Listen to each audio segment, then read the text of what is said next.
In today's video lecture, we are going to cover the topic of cover letter. So, the question is, what is a cover letter? Cover letter is nothing other than a job application. What is the cover letter used for? What is the job application used for then? You might ask. A job application or a cover letter is always accompanied with a CV, which is a curriculum vitae, and we are going to cover that later. But a cover letter itself is a letter which indicates a person's interest for a particular post which is being open and for which they are showing their interest. Okay, so when writing a letter, the most important part is obviously the format of a letter. So let's see the format of a cover letter. The first thing we do in a cover letter is we write the sender's address.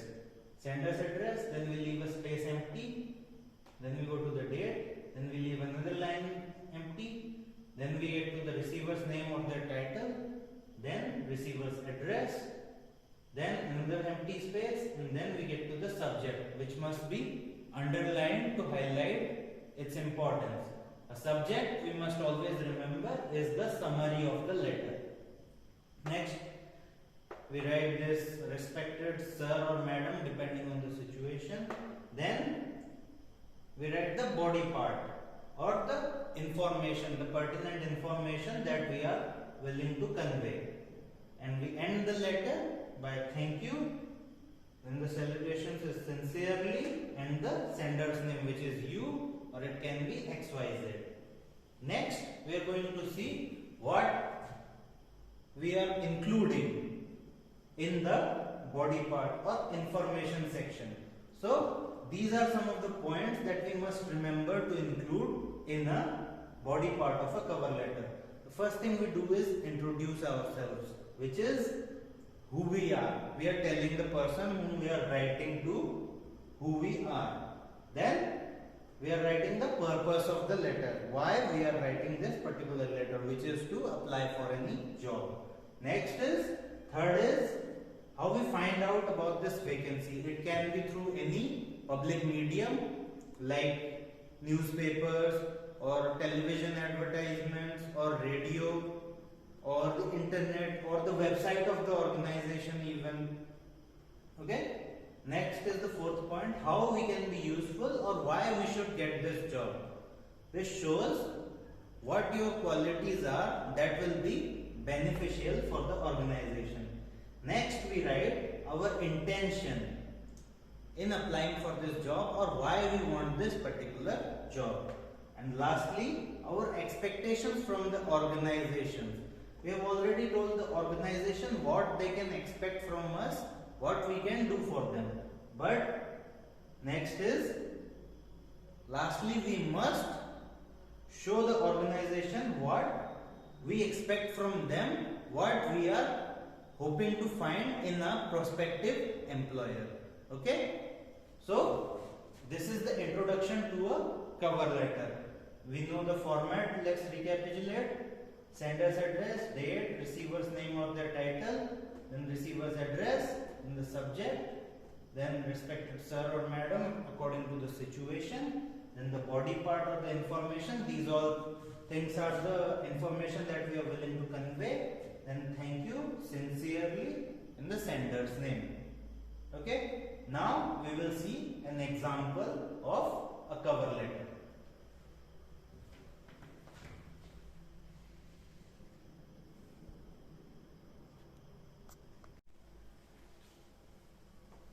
Okay, so as we were seeing, as we have already seen the format as well as what to write or the information that we have to include in the cover letter. Now we come to an example of a cover letter. So as we have seen, we start with the address of the sender, then the date, and then another empty space, then the title of the receiver, then we have the address of the receiver. Next up, another empty space, then we write the subject which is underlined or highlighted, then respected here in the empty space we will write sir or madam depending on the situation, depending on who the director of recruitment is. If it is a man, then it will be sir. If it is a woman, then it will be madam.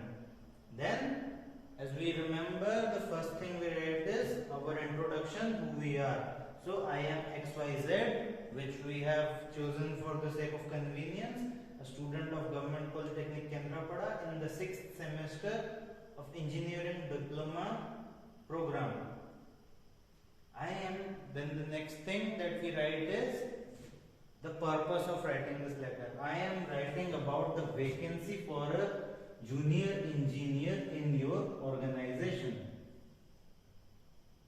This was the second thing that we covered. Then the third thing that we cover is how we find out about the vacancy. So I came to know about it from an advertisement in the Samaj newspaper on the 20th of December. Then next up we write about ourselves, our good qualities, our redeeming qualities, or why we deserve to get this particular job. So I am a hard worker and a quick learner, and I have had an exemplary, which means something that can be shown as an example, which is excellent. Okay, so I have an exemplary academic record. I also have done 2 short-term internships in this particular field, and I am aware of what I am expected to do if selected. So you highlight that you are a very good student, you are a good learner, you are a hard worker, as well as you are aware of what this post needs. So you already know, so it saves the employer time to train you. Okay, then next, I want to take this job. So you are writing about why you want this particular job. So I want to take this job because I am interested in improving my knowledge in this particular field and to improve my career. So you need to take this job because you want to take it as a stepping stone. You want to improve your knowledge in the particular field that this job provides. Okay, then next, what you expect from the organization. I am hopeful that your organization will prove to be an excellent workplace which will provide us with opportunity for development. Okay, so you are now writing what your expectation from the organization is. So you are telling them, I hope. You are not demanding because you are applying for the job, so you cannot demand. What you are doing is you are showing hopefulness, or let's say optimism. You are optimistic that the organization will select you and it will prove to be an excellent workplace which will provide you with a chance to grow and develop. Okay, and the last thing, my CV or resume. CV means curriculum vitae. We are going to cover it in the next topic. Or resume is attached for your consideration. So you are mentioning the attachments that you are sending with this cover letter. And remember, like I told you in the beginning, a cover letter is never sent alone. A cover letter must always be accompanied with a CV or a resume. So my CV and resume is attached for your consideration, and then we end this with thank you sincerely XYZ. And remember, for the purpose of exams, it is better if you write XYZ and you do not give away your particular address or your name or your registration number, or because that is going to be a problem. So I hope this is all clear. This is an example of a cover letter. Okay.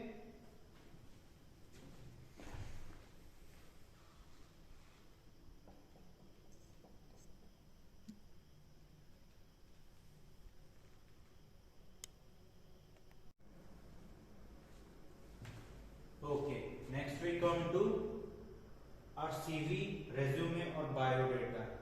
All these 3 words can be or actually are used interchangeably, but that is inaccurate and we are going to see why.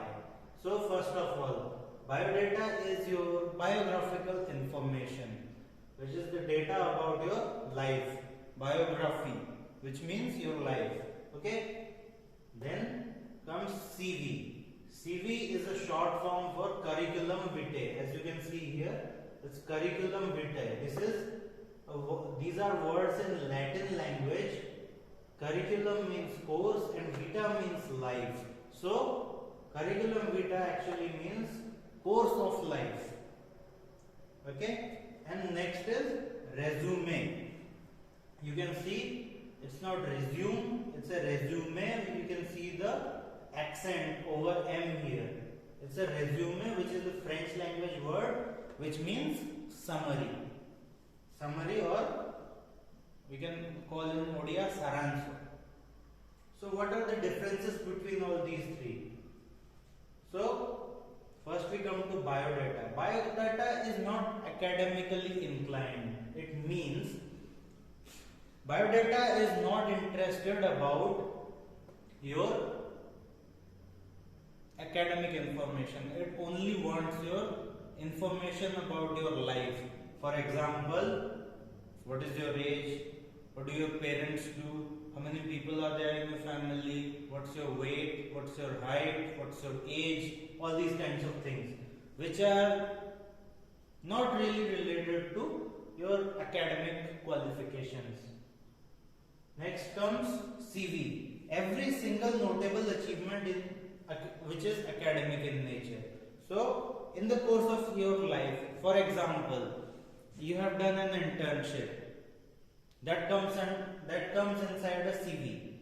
Okay, and any notable qualification which you can mention comes in a CV. Next is a resume. Resume is a notable achievement related to a particular field only. So as we can see now, the main difference between CV and resume, which are both academically inclined, both are related to academic interests, but CV is a complete information about all the courses you have done in your course of life. Okay, whereas resume is the summary of all the particular achievements you have related to one particular topic or field. Okay, next thing, CV always adds on achievements. For example, if you do a particular course which is unrelated to your field of work, like for example you have done a certificate course in yoga, right? So you can mention that you are a certified yoga trainer in your CV, but in your resume you cannot mention that because it does not relate to your workplace. Okay, and so out of all these three we are going to cover CV. So in order to do a CV, we need to know what the format of a CV is. Excuse me. So here is the format of a CV. So all these of CV is divided into different sections. The first section is contact information, the second section is academic qualifications, third section is of experience, then there is skills, then hobbies, objective, and lastly declaration. Okay, so let's see one by one all these sections. So the contact information section is pretty much understandable. It includes your name, your address, 2 phone numbers, one your main and one as an alternative or an emergency phone number, and then lastly your email ID. This is the part of contact information section. Then we come to academic qualifications in descending order. Descending order means your latest qualification will be on top, and when you go down in the line of time. Okay, so your latest will be here and your oldest will be here. So here we see it's in the form of a table, and it is in the form of a table because it is easier to present data in a tabular form. So we can see here the columns for a serial number, name of the qualification, the year, name of the organization, your marks or score or grade, and any other achievement. Next section is the experience section, and for this section it is not necessary for any fresher, and fresher means someone who has recently completed their education. It's not necessary to fill this experience section because they do lack experience. But if you have done any trainings or any internships, then you can mention them in also in descending order in a tabular form. So here we see the columns for serial number, the job description, and the time period, from date and to date, and then there are achievements and if there were any complaints against you. The next section is for skills, which is then divided into technical and non-technical skills. So when we come to technical skills, it is related to what we can do, which is related to our field, or what training we have received in the technical field, which is related to your field of work. And non-technical, the examples of technical skills can be, for example, you have learned how to integrate, how to design an integrated circuit, right? So that becomes part of your training, which is your technical skill. Then there is non-technical skill. Non-technical skills, for example, how many languages you can read, write and speak. Then the next section is hobbies section, and this section is important because it prevents your CV from becoming too dry. This section adds a human touch. It shows a person, it adds character to a person's CV. It shows a person as who they are, what they like, what they dislike, and it gives a reader general idea about the person. Then next is the objective. Remember when we were doing the cover letter, we wrote why we were applying for the job. This objective is the exact same thing. It tells why you are particularly applying for this job, what you are expecting, what do you want to do. And lastly, declaration. That the declaration is about the facts mentioned in the CV, and this is merely an attestation that all these facts that you have mentioned are true to the best of your knowledge. That is your declaration. So I hope this is understandable, and you can now write a CV by filling in all these spaces with your requisite qualifications or your abilities. Thank you.